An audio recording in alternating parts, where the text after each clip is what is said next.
जय हिंद, जय महाराष्ट्र. मित्रांनो, आजचा विषय दिव्यांग मंत्रालयाच्या विषयी निगडित आहे. दिव्यांग मंत्रालयाचे निर्णय झालेले अध्यक्ष श्री बच्चू कडू यांचा सुरुवातीपासूनच दिव्यांगांना आधार आहे. ते सतत दिव्यांगांच्या मूलभूत प्रश्नांसाठी आपला लढा हा देत आलेले आहेत. अशातच त्यांनी दिव्यांगासाठी मंत्रालय हे मंजूर करून घेत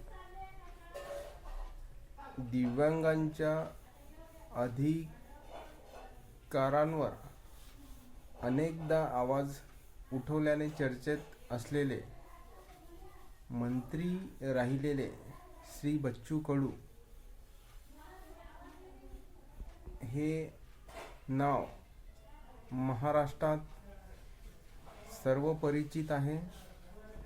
आपल्या अनोख्या आंदोलनाच्या शैलीने सर्वदूर परिचित असलेले अचलपूर अमरावतीचे सतत 4 टर्मपासून म्हणजे 20 वर्षापासून अपक्ष आमदार असलेले दिव्यांग, शेतमजूर, गरीब, कष्टकरी, होतकरू, विधवा इत्यादींच्या प्रश्नासाठी आपला आवाज उठवणारे बच्चू कडू यांनी दिव्यांगांना जे अधिकार आहेत,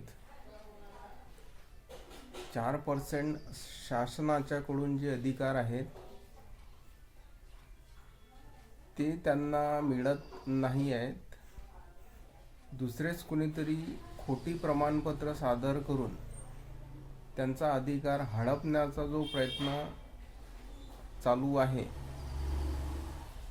त्यांना कुठेतरी बच्चू कडूंच्या आंदोलनाच्या माध्यमातून न्याय मिळण्याचं काम हल्ली होत असताना आपल्याला दिसत आहेत.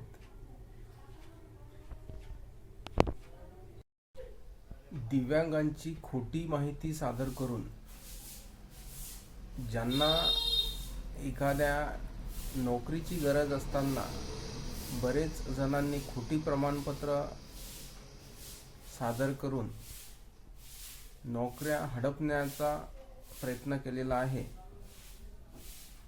हे चुकीचं असल्यामुळे बच्चू कडूंनी आवाज उठवला. त्यांच्या आवाजाला नक्कीच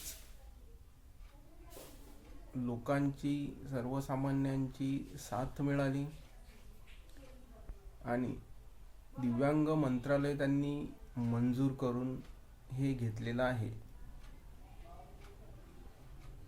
अशातच काल परवाच्या पेपरला न्यूज आलेली आहे की दिव्यांगांचे अधिकार कोणी दुसराच हिरावून घेत आहे. तर त्याला कुठेतरी या माध्यमातून चोप बसण्याचा प्रकार होईल असं या ठिकाणी सांगायचं आहे. धन्यवाद.